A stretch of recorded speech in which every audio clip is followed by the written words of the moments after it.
Hola, ¿qué tal? Vamos con el episodio o audio número 7. En este caso creo que va a ser un poquito más breve que los anteriores porque muchas de las cosas ya las hemos comentado antes, ¿vale? Pero me parecía importante pararnos un poquito a ver cómo analizar datos y refinar nuestra búsqueda un poco más.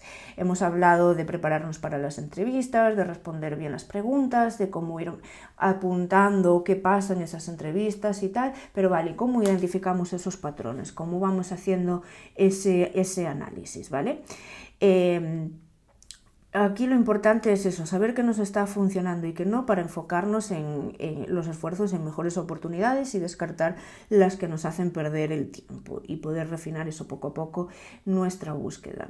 No se trata ya de ir aplicando a lo loco, de apuntarnos a todo, sino de ir mejorando el proceso y de que no nos frustremos con los rechazos porque todos nos dan respuestas. Sé que es muy fácil decirlo, muy difícil gestionarlo, porque cada vez que te dicen no, nuestro cerebro busca que hacemos mal en el sentido de es mi culpa, y no siempre es así, casi nunca es así, siempre son factores externos los que nos están influenciando a que nos saquen de un proceso, ¿vale? Y tu tiempo además es muy valioso, así que desperdiciarlo en procesos que no te llevan a ninguna parte a estas alturas ya no tiene sentido. Entonces, vale, vamos con esto de identificar patrones. Vamos a ver cómo usar esos datos para mejorar tu búsqueda.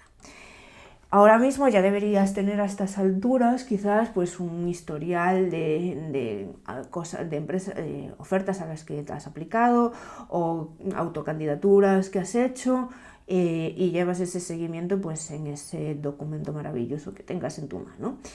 Entonces, preguntas que puedes ir haciendo, vale, ¿cuántas ofertas o cuántas autocandidaturas he enviado?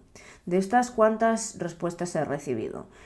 De las respuestas que he recibido, cuáles han sido negativas desde el principio o han sido positivas en alguna de las fases del proceso.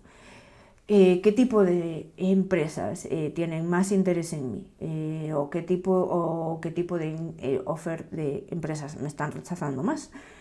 ¿En qué punto del proceso te rechazan? Es decir, ¿es al principio, según reciben el currículum te rechazan, según haces la primera entrevista te rechazan, lo que sea?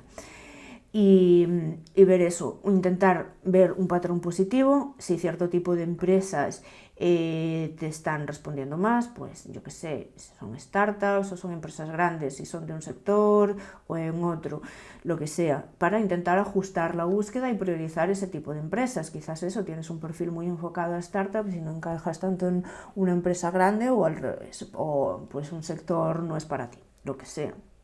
Y ver también los patrones negativos. Si muchas empresas de cierto tipo pues ni te responden o te echan fuera del proceso muy rápido, pues analiza si falta algo en tu perfil y te interesan ese tipo de empresas, o directamente pues descarta aplicar a esas, lo que sea. Vale, ¿y en qué fases? ¿Vale? ¿En qué fases te están rechazando? Pues si directamente no te responden, o te rechazan el currículum nada más aplicar, pues eso puede que tu currículum no esté encajando con lo que están pidiendo las ofertas y hay que revisarlo. Si tu perfil de LinkedIn no está del todo optimizado, puede que sea también algo que esté no encajando, o que el currículum y LinkedIn no coincidan y tengas una información en un lado y en otro que se contradigan de alguna forma. Pues que el currículum no esté optimizado para que lo lea una máquina y por lo tanto te descartan las máquinas automáticamente. Pues eso, que no estás utilizando las palabras clave que se usan en las ofertas. Al final eso, se trata de ajustar ese currículum. Puede incluso, he visto casos en los que incluso era la foto que pues no era la mejor foto de esa persona, y en cuanto cambió la foto estaban directamente contactándoles más. Entonces, si no tienes claro qué está fallando de tu currículum, intenta que alguien te dé una visión externa de él. Hay incluso páginas donde puedes hacer esa revisión del currículum para ver qué está fallando o lo que sea, y en ese caso pues ir mejorando los puntos clave. Si necesitas que yo te eche una mano con esto, me puedes escribir. ¿Vale? ¿Qué pasa si te rechazan tras la primera entrevista? Tienes esa entrevista como con recursos humanos, y pues ya, pum, te caes en esa fase del proceso. Pues eso, puede que no te estés presentando claramente, que no te estés comunicando bien del todo, o puede que de alguna forma no esté encajando lo que la empresa ve en el currículum y lo que luego tú estás contando en esa primera contacto. Entonces, lo mismo, si puedes hacer que alguien te ayude a preparar como esa primera entrevista más general, y pues intentar mejorar las respuestas, irlas practicando poco a poco. A veces es una cuestión de nervios, yo suelo ponerme bastante nerviosa y de repente se me olvida hablar. Y entonces pues dices tonterías del estilo, no sé hablar, o yo qué sé, o sea, a mí me pasa mucho. Los nervios se perciben y se pueden interpretar como inseguridad, o se puede interpretar como que te estás inventando todo lo que sea. Entonces, si es una cuestión de nervios, pues eso, practicar y no sé, una tila quizás antes de las entrevistas. A mí lo que me ha servido es eso, practicar, y luego pues ya cuando estaba más segura de mí misma y demás, ha ido mejor y más fluido, ¿vale? Si llegas como hacia fases finales del proceso, pero al final no te seleccionan, muchas veces puede ser simplemente un encaje cultural o algún detalle ya bastante más pequeño, que yo intentaría preguntar feedback a los entrevistadores para que te ayuden directamente ellos, en plan, oye, ¿qué está pasando aquí? ¿Por qué me estoy cayendo en las fases finales? ¿Vale? A veces es un tema de negociación o no lo sé, pueden ocurrir muchas cosas. Sería cuestión de ver qué te están diciendo para ir mejorando, ¿vale? Todos estos datos, pues eso, te van a ayudar a enfocarte en tipos de empresas que te funcionan mejor, roles donde estás funcionando mejor, pues es ajustar tu currículum o las respuestas que estás dando. Si un sector no te responde, pues prueba a cambiar el enfoque o directamente ignóralo si no es un sector que te emociona demasiado.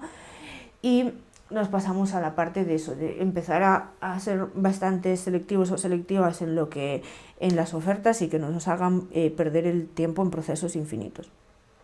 A mí, por lo general, cuando una empresa tiene un proceso súper largo, a mí se me baja la emoción. Sinceramente, si me estás mareando durante 3 meses con ahora la entrevista de no sé qué, y ahora no sé cuánto, y la prueba técnica, y la prueba de no sé qué, y ahora vas a hablar con el de recursos humanos, y luego con el de recursos no sé qué, y luego con otro. Es como, ¿por qué son necesarias 7 entrevistas más una prueba técnica para saber si encajo en tu empresa? No lo sé, igual no quiero trabajar ahí, ¿vale?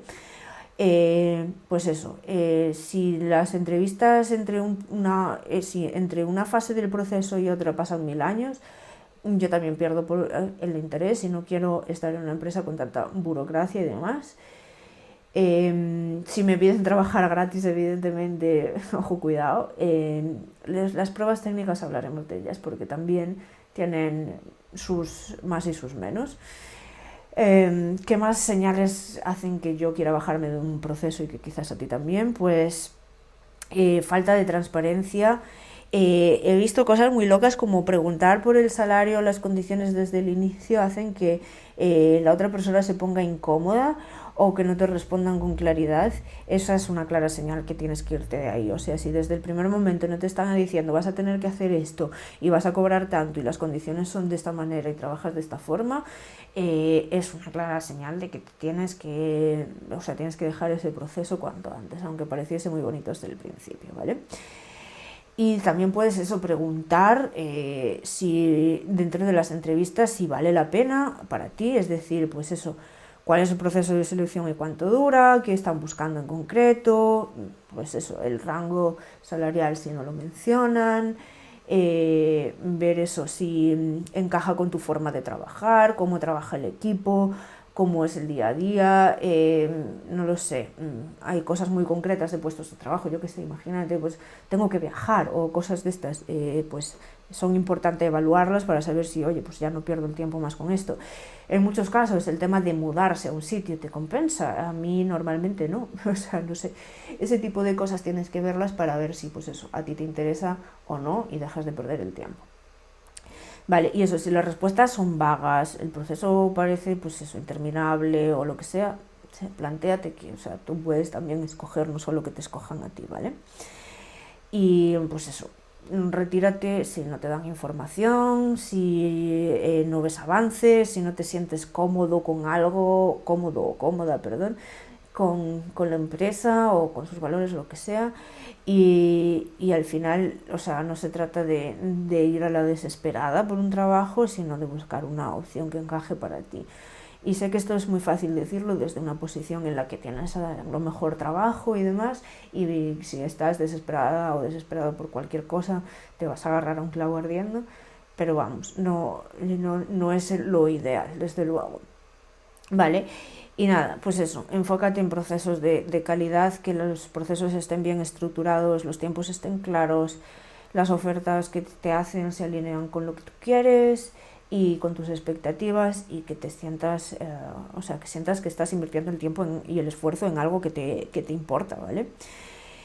Y nada, pues a partir de aquí simplemente sería que priorices, que te fijes eso, en la cultura, en el crecimiento y estabilidad, en el salario, los beneficios, la flexibilidad, todo lo que a ti te sea importante, y pues eso, puedas ir haciendo esas mejores aplicaciones o apuntándote a mejores ofertas.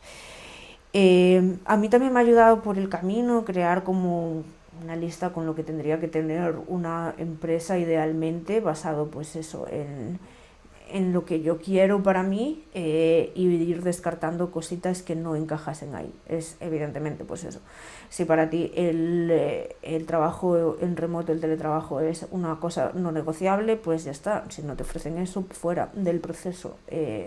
Yo me he caído en la mayoría de los procesos por eso. Plan, híbrido, ¿qué significa híbrido? No, obligatoriamente tienes que venir 2 días a la semana. Yo, ¿por qué? Es obligatorio y política de empresa. Vale, pues chao. Ya está, easy. Bueno, eso, si te creas tu imagen de empresa ideal, pues creo que también te puede ayudar a gestionarlo y buscar un poquito mejor. Así que nada, como resumen, hemos hablado de identificar esos patrones en las respuestas de empresa, en las respuestas que recibes, descubrir bueno, cómo intentar evitar perder el tiempo, y hablamos de mejorar esa calidad de las ofertas a las que aplicas o de las autocandidaturas que envías. Nada, tareas para esta semana sería eso: coger tu historial de aplicaciones, detectar esos patrones de los que hemos hablado y definir tus criterios para evaluar qué empresas realmente te interesan o no. Y como ves, esto está muy adelante en el proceso cuando yo lo comento, y es algo que empieza la gente a hacer desde el día 1, y yo pues lo recomiendo ir afinando poco a poco según vas estudiando un poco mejor el mercado. Sé que quizás tienes prisa porque necesitas un cambio ya de ya o lo que sea, pero tomarte tu tiempo te evita cometer errores después, si puedes hacerlo. Evidentemente, si necesitas trabajo ya, pues coge lo primero que puedas y luego ya irás mejorando y puedes seguir este proceso con un poco más tranquilidad, sin depender de un sueldo, o sea, de una falta de sueldo. Vale, y nada, eso, en el próximo episodio hablamos de pruebas técnicas y de retos prácticos, y mira, al final me he quedado más o menos en una extensión igual que casi todos los episodios, de casi 15 minutos. En fin, espero que haya sido súper útil y hablamos o nos escuchamos pronto.